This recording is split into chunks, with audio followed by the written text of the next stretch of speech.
La CIM, association reconnue d'utilité publique depuis 200 ans, œuvre chaque jour à stimuler l'effervescence entrepreneuriale du territoire. Pour célébrer ses 200 ans, elle a créé les CIM Talks, le podcast des bâtisseurs d'avenir. Découvrez une série d'entretiens où l'on donne la parole aux entrepreneurs d'hier, à ceux qui entreprennent aujourd'hui pour donner envie à ceux qui entreprendront demain. Bonne écoute!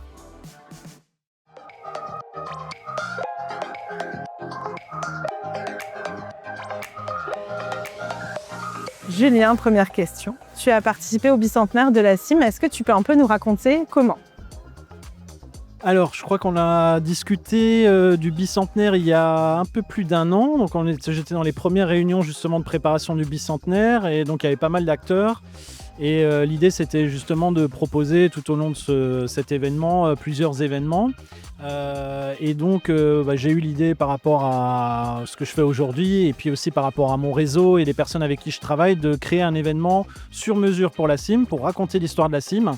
Et on a travaillé sur un mix entre un escape game et un jeu de piste dans les locaux de la CIM pendant le week-end de Pâques avec l'association Quest. Donc, c'est des amis qui ont monté cette association maintenant il y a 2 ans, je crois, et qui avaient besoin justement aussi de se faire connaître sur la place mulhousienne. Et voilà, c'était vraiment le moment idéal et puis le lieu aussi pour le faire.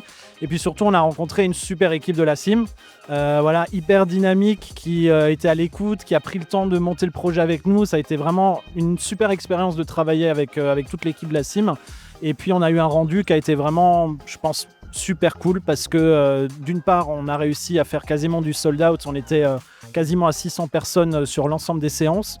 Et il y a eu un super bon retour de la part des gens qui sont venus voir le jeu, qui ont participé, qui ont découvert la CIM, qui ont découvert l'association et qui ont découvert aussi l'histoire de Mulhouse.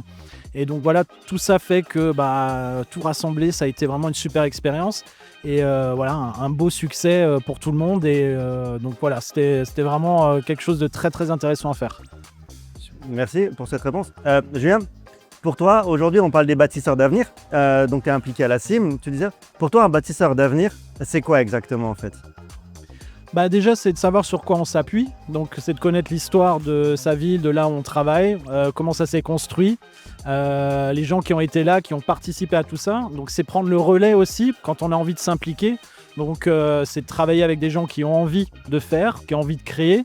Donc, moi, ça a toujours été mon leitmotiv, c'est de travailler avec des gens qui veulent faire, qui veulent entreprendre, qui veulent créer. Et donc après, c'est de poser des bases collectives pour pouvoir aller de l'avant.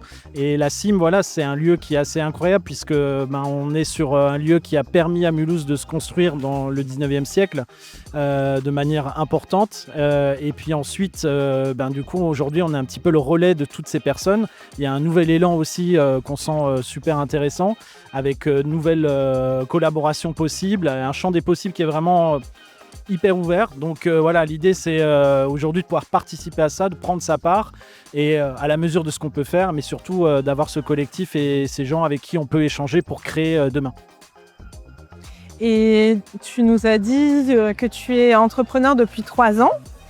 Et nous, finalement, notre mission, c'est aussi de stimuler l'effervescence entrepreneuriale. Est-ce que tu pourrais nous dire qu'est-ce qui t'a donné envie d'entreprendre, de devenir entrepreneur ? Alors, j'ai fini mes études début des années 2010. J'ai pris plusieurs petits jobs avant d'arriver notamment à la Cité du Train où j'ai travaillé pendant 6 ans, où j'ai développé beaucoup de choses. J'ai eu un terrain de jeu qui était incroyable, qui était vraiment génial pendant plusieurs années. On a fait beaucoup de choses, on a ouvert ce lieu aussi, on l'a rendu vivant. Ce qui m'a donné ensuite envie de me lancer, c'est toute l'effervescence que j'ai vue autour, les gens qui travaillent, qui avaient envie de créer des choses, et puis j'avais envie de mettre aussi mes connaissances, mon savoir-faire à la disposition de ces personnes sur différents projets, le festival J'aime, et là plus récemment avec toutes les productions qu'on monte avec l'équipe de Fiat Lux et TSE un peu à travers toute la France et la Suisse aussi récemment. Donc ça a été vraiment une envie de se dépasser, d'aller sur quelque chose de nouveau, mais en ayant des bases assez solides pour ensuite créer quelque chose qui n'existait pas. Et ça a vraiment été le déclencheur, on va dire, pour me lancer dans l'aventure entrepreneuriale. Et donc, tu es de Mulhouse ? Tu es mulhousien ? Ouais, tout à fait. Il y a beaucoup de gens qui auraient le même parcours que toi, qui seraient partis de Mulhouse ? Toi, pourquoi tu as décidé, en tant que jeune, de rester sur Mulhouse et d'entreprendre à Mulhouse en fait? J'ai un attachement particulier pour la ville, j'ai fait mes études, j'ai grandi, je suis en couple depuis 15 ans avec quelqu'un qui travaille à Mulhouse, qui vit dans le secteur culturel, qui travaille dans le secteur culturel. Donc moi, c'est un lieu qui me plaît beaucoup, j'y trouve beaucoup de plaisir, beaucoup de lieux dans lesquels on peut sortir. Enfin, il y a une vraie vie, il y a une vraie effervescence aussi dans la ville. Et voilà, ça ne t'empêche pas d'être ici, mais de pouvoir bosser en Suisse, de bosser à Paris, de bosser à l'autre bout de la France. Enfin voilà, il n'y a rien qui t'empêche de par mon activité. Donc, je n'ai pas choisi de partir parce que je me sens bien et que j'ai envie aussi d'amener ma pierre à l'édifice dans tout ce qui va venir maintenant pour les années à venir. Merci. Super, merci beaucoup. Merci beaucoup. De rien, merci. Alors déjà, une première question. Donc les compotes, elles ont ouvert cette année, l'année du bicentenaire de la CIM. Pourquoi avoir choisi la CIM comme lieu? Pour moi, j'appelle ça un alignement des planètes. C'est vrai que ça a été avant tout une rencontre avec toi et ton équipe. Et il y a eu une résonance très forte entre ma volonté de créer du lien et finalement la raison d'être de la CIM il y a 200 ans. Donc en fait, c'est à la fois une rencontre et une résonance de valeurs.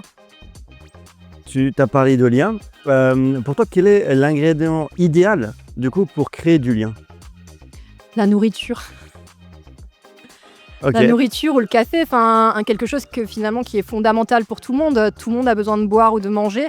Et donc de se rencontrer autour d'un café, finalement ça permet de, peu importe qui tu es, en fait, de se replacer dans un moment convivial où tu parles de tout et de rien. C'est l'intro parfaite pour ma question. Est-ce que tu penses que les meilleurs projets se font autour d'une grande tablée? Oui. Je pense que les plus beaux moments que j'ai vécus étaient autour d'une grande tablée. C'est rigolo parce que je viens d'en parler il y a 10 minutes. Mais avant d'être dans l'entrepreneuriat, j'étais dans l'associatif et j'organisais des événements autour de la cuisine. Et tous les mois, je rassemblais à chaque fois une personne d'une culture qui apprenait à faire à manger une recette plutôt traditionnelle de son pays à une dizaine d'individus et après on mangeait ensemble. Et je pense que c'est mes plus beaux souvenirs avant l'entrepreneuriat. Et c'était souvent des personnes finalement qui, sans ce lien de la cuisine, ne se seraient jamais rencontrées. Et à partir de là, ça a créé du lien aussi bien entrepreneurial, amical. Enfin, je crois qu'on s'est jamais vraiment séparés après ça en fait. Alors vous êtes tous les deux lauréats Talentissime 2026. Alors moi j'ai une question à vous poser simple, c'est quel projet aujourd'hui vous rend le plus fier? Alors pour moi c'est facile, hein. C'est le lancement de Choviva, qui est notre innovation d'alternative au chocolat sans cacao.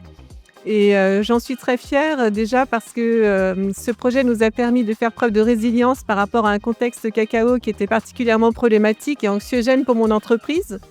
Et fière aussi quand je vois la réaction de mes collaborateurs qui partagent cette fierté avec moi. Et aujourd'hui, ça a vraiment mobilisé en interne autour de ce projet. Alors moi, c'est la construction de l'entreprise familiale et en même temps, intra-entrepreneurial avec 3 cadres. Voilà ce que je suis le plus fier. Aujourd'hui, on parle de bâtisseurs d'avenir. Si vous deviez chacun donner un mot peut-être ou un conseil, voilà, un conseil à un jeune aujourd'hui, qu'est-ce que ce serait? Un conseil chacun. Pour moi, c'est de faire preuve d'audace, de savoir prendre des risques, effectivement, de ne pas avoir peur. Je crois que ça peut être une vraie force pour bâtir l'avenir. Au lieu de l'audace. Audace, ouais. Stratégie et pas réfléchir. Pas réfléchir. Ok. Vous pouvez juste développer ça, stratégie Alors, et pas réfléchir? Alors, stratégie, c'est par rapport effectivement au business model, par rapport au marché, par rapport au produit, à la prestation et par rapport à tout ce qui entoure effectivement la construction de business model pour la durabilité de l'entreprise. Et quand je dis pas réfléchir, c'est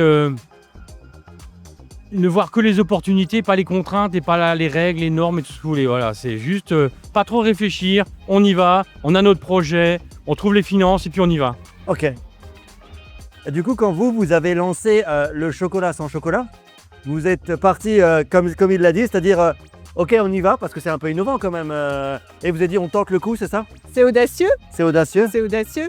Effectivement, je crois qu'il ne fallait pas réfléchir, tu as raison. Parce que si on réfléchit trop, on se met des freins. Et à un moment donné, il faut y aller. Ok, merci. Quel conseil aujourd'hui vous donnerez à vous, mais le vous d'il y a 20 ans? Moi, je dirais, fais-toi confiance. Intéressant. Alors moins pressé et s'entourer. Moins pressé, s'entourer et fais-toi confiance. Ouais, super.